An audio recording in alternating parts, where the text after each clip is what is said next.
fridge is making noise. Well, it is what it is. We'll see if we have any special guests. But, welcome to the last half of Personality and Health.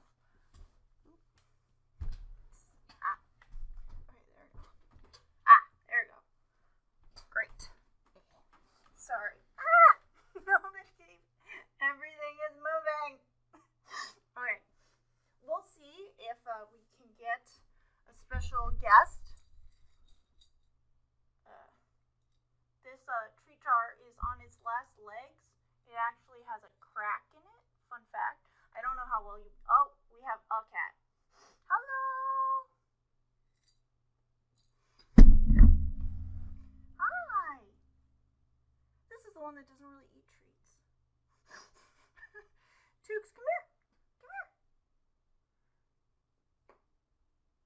Well, maybe you will. Well, they're hovering. So, I figured that that y'all deserve some cats. Because I know I've recorded a lot from my lab lately.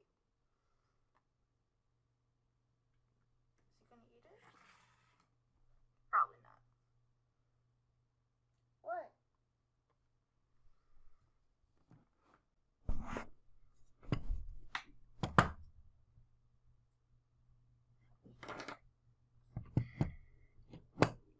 Okay, there you go. Well, I hope you're entertained. Alright. Sorry. I have to rejigger some of my setup. Okay. There is just no good place to put this guy. Nor is there... Okay, I give up. Y'all just have to deal with it. Okay, 1 second. Okay. Nope. There's like only really narrow angles where I can film. Okay, I think we got it. Sorry, this is 3 minutes of your life that you won't get back. Okay, so personality and health. Cool. So, there's a lot of research in this area. Health is often, and we're going to start with how to assess health, because there are tons of ways to do it. You may recall way back in like module 2, the one on all the data, that self-report is the most popular for person. It's also the most popular for health. Usually, and so it has all the advantages and disadvantages of S data. And there's some kind of neat things. If you look and go back into like the older personality data, like the really old personality tests, we're talking like the Bell and the Bernreuter from the 30s, there's usually questions about health in personality measures, especially neuroticism. Like historically, like we're talking the 30s, there was this idea that people who were that were neurotic were also like super sickly. And so in the test questionnaires, there will be questions like, how often do you miss school and things like that? Or the old versions are like super leading. We've come a long way. But there's been a historic idea that neuroticism and physical health are related. And it's not just like neuroticism and mental health, which is kind of like the... Hey, that's mine! No! Don't eat that! Come on. I need that. That is a kitty bite. Right there. What did he eat? Oh no, this is a draft that I have. Oops. This is a draft of like something I'm working on. Looking at depression and adolescent kind of delinquent behavior, or whatever the modern term is. because those are related. Yeah. You ate it. It's a good thing you're cute. They have definitely bred to be cute. That's, I think, the same deal with babies. Well, babies are the ones that, like, from an evolutionary psych perspective, it's a good thing Archie is cute. Alright, let's get back to this nonsense. Okay, so there's been a historic relationship between personality and health for a long time. Now let's jump back into the data. You can do informant data, so ratings of personality can predict longevity actually better than self-reports. I have a link to this paper, and some of you who, or I guess there's probably not a lot of overlap, last year when I was prepping for this class, I was reading about a study in the textbook that talked about informant and self-report data and advantages and disadvantages in terms of health outcomes. And I'm like, I hope that, like, I was thinking, oh, that's cool, that's really relevant to some of my work. And lo and behold, they start describing a study using peer and self-report from the 1930s. It's like, oh, what studies? It's like, oh, it's my study. It was a really nice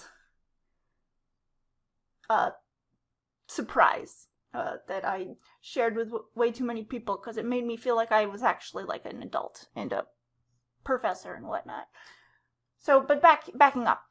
So for that study, friend ratings of personality predicted longevity better than self-reports.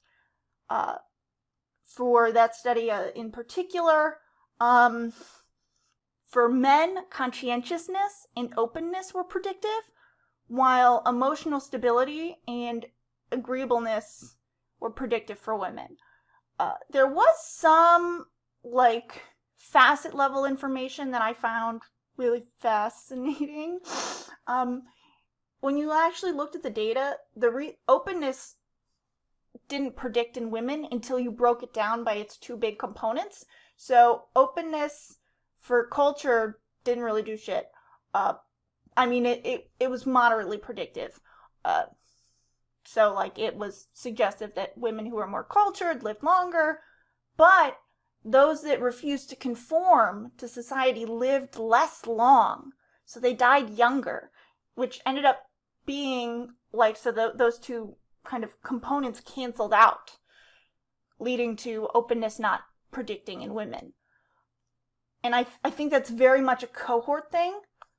That's why, like, agreeableness and emotional stability, because these were women that were in college in the 1930s. So they were going to college in New England at Connecticut State, which is now University of Connecticut, in the middle of the Great Depression. The people who were in the study ended up being pretty affluent. But so they kind of got the best of, like, the advantages, and so I don't really know where I'm going with this. But my point is that there can be gender differences, and some of those can be cohort-based. Because in modern samples, agreeableness doesn't really predict that much, and there tend to be fewer gender differences now, which is nice, because that suggests that, like, women and men are the same. Like, they're pretty much identical, except for an SRY gene. Like, that's the big difference. Woo! Anyway, so the relationship between personality and physical health has most likely two distinct pathways. One is biological, such as just being predisposed to certain physical reactions. We also see this with the relationship between intelligence and health. There's this idea that intelligence is a good proxy for overall brain health, like in brain fitness, and that's what explains the relationship between intelligence and longevity. Similarly, with personality, the fact that neuroticism tends to be harmful on longevity could be because people higher on neuroticism tend to have experience more stress and perceive the world to be more stressful. And that in turn can really do not so great things to your health. There's also behavioral, and that's that certain dispositions or tendencies towards certain behaviors have health consequences. So, for example, like being conscientious, like going to the doctor and doing all those checkup things, and keeping your house tidy, stuff like that, and just following the rules probably decreases your likelihood of dying, just because you'll catch early or stuff that is potentially treatable early.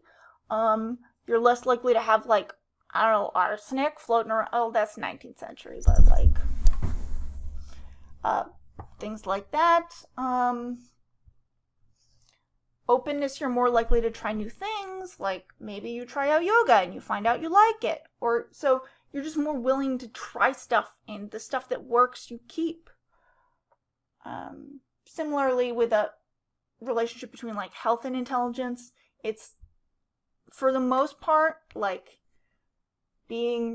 scoring better on standardized ability tests predicts that you'll live longer, but it could be it's likely partially an SES thing, because smarter people tend to have more education, and more education is associated with more income. It's a messy, it's not a clean pathway, but health literacy is another one. So following all the directions on your prescription bottle, you're more likely to do that at higher levels of cognitive ability. Same with higher levels of conscientiousness. And so these things can have health consequences. In our sample, some of the early deaths were Korea, the Korean War. We lost one person to that. But a lot of the early deaths were accidents, like motorcycles. We lost at least one to motorcycles. Oops, excuse me. My calendar is telling me I should be doing something else. Archie, hi. But risky behaviors add up. Okay. So let's talk about kind of a classic one that we've all heard about. We use it in our everyday language, kind of the same way that Freud and, oh, come on, why are we, okay, well, I don't know why that, oh, here we go, come on. Archie, there we go, oh, sorry, okay, Archie, you need to stop, and yes, I'm holding him like this. So type A personality, there's actually little evidence between health and the relationship between health behavior and blah blah blah. Let me back up. Alright, so type A personality. Type A personality is associated with all that hard work and type A stuff, but it's also associated with being jittery, overreactive, hypercompetitive, and hostile, so it's not all good. And there are a couple other types. I think it goes from A through at least D, maybe E. The reason why I can't tell you exactly is, as we've learned with types, they don't really work so hot. There are some underlying things, but type A personality is some of the earliest research that's explicitly about personality traits and health, and not just descriptive. And the early studies found that that blood and cardiovascular indications of that it was associated with heart disease. So you were more likely to die from heart disease. Both blood and cardiovascular indicators of it.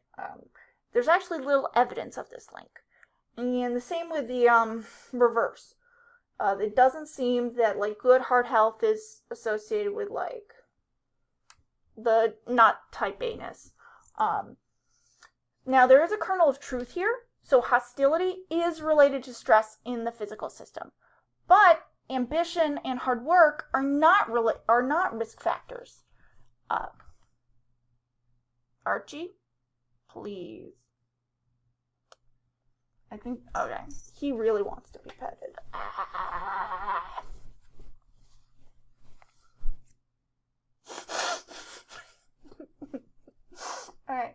But that's the basic idea. Okay, come on. So, but let's actually talk about emotionality. Because I've already hinted at this, I've circled about it a little, but emotionality is associated with health, both negative emotionality and positive emotionality. So, negative emotionality explicitly is associated with poor physical health. There are mixed findings, and this is at least partially connected to the link between neuroticism and smoking. The higher levels of neuroticism you have, the more likely you are to smoke. Agreeableness associated with low smoking, but I imagine that that's a bit of a cohort thing.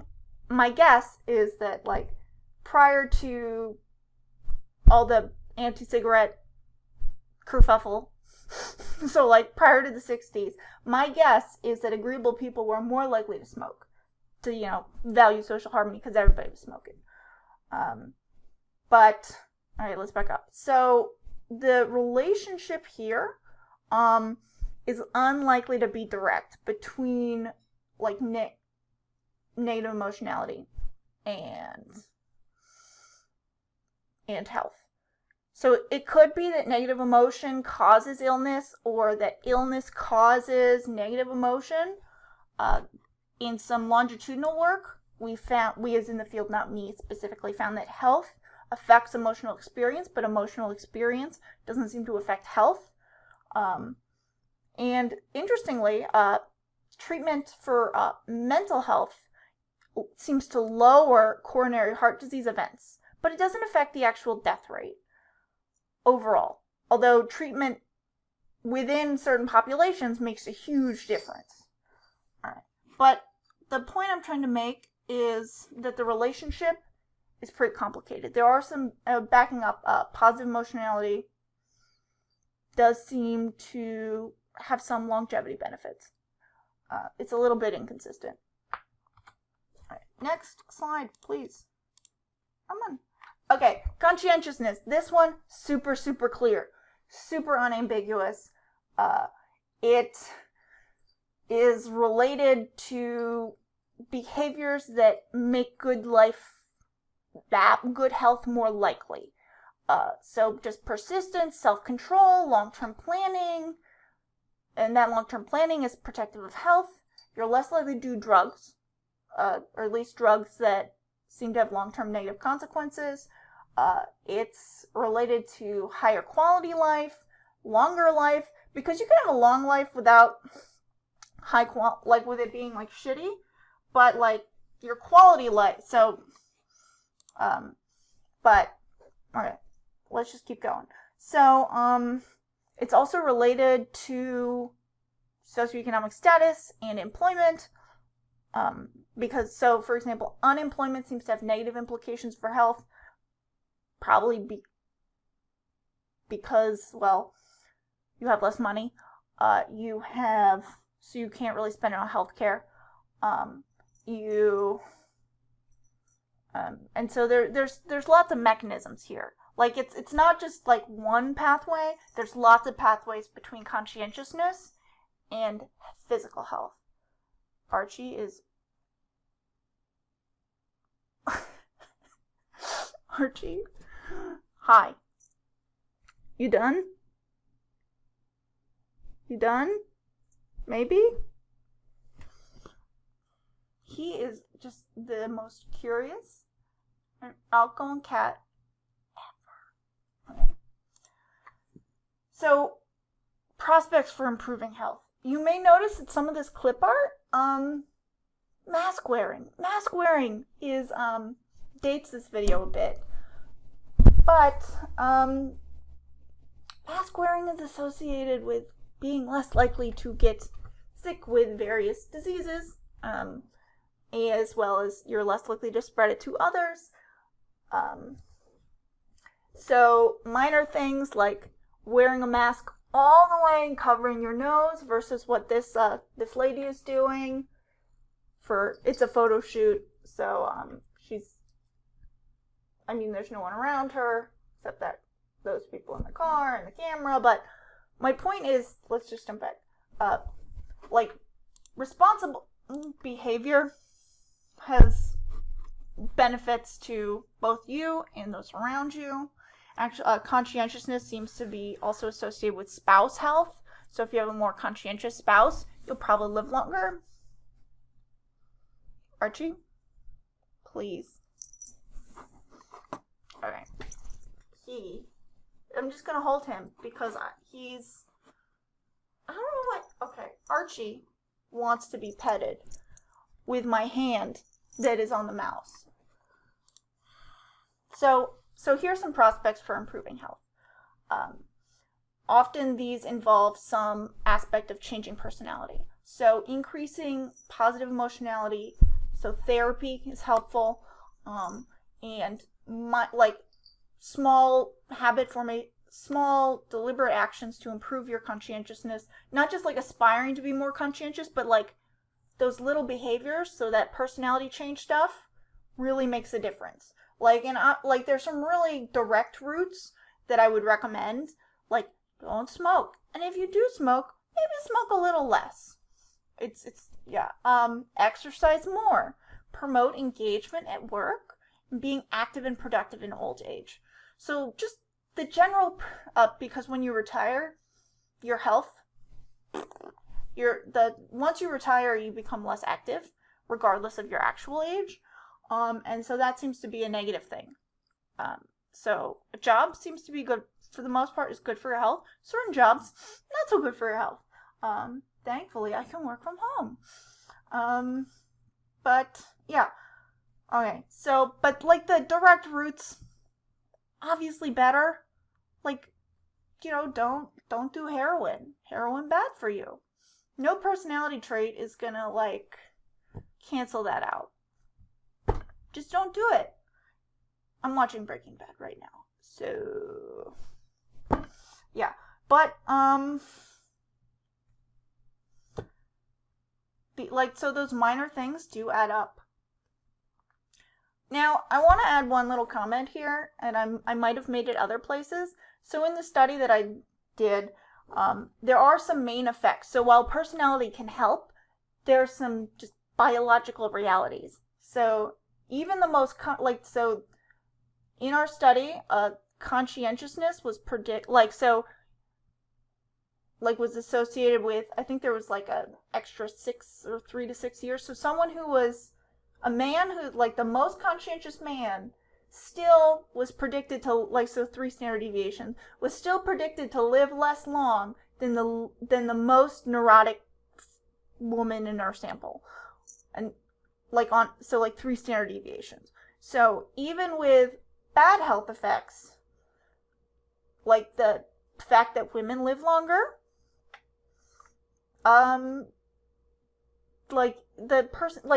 your set point is there, and personality can shift it. It can't change the fundamentals, but it can help. Okay. So next time we are going to talk about the healthy personality. This is the last tiny little piece. This is kind of my PSA. It'll also be the last video. So I will see you soon. Bye. Okay. Let's see if we can be graceful. Nope, you're not gonna be graceful. Okay.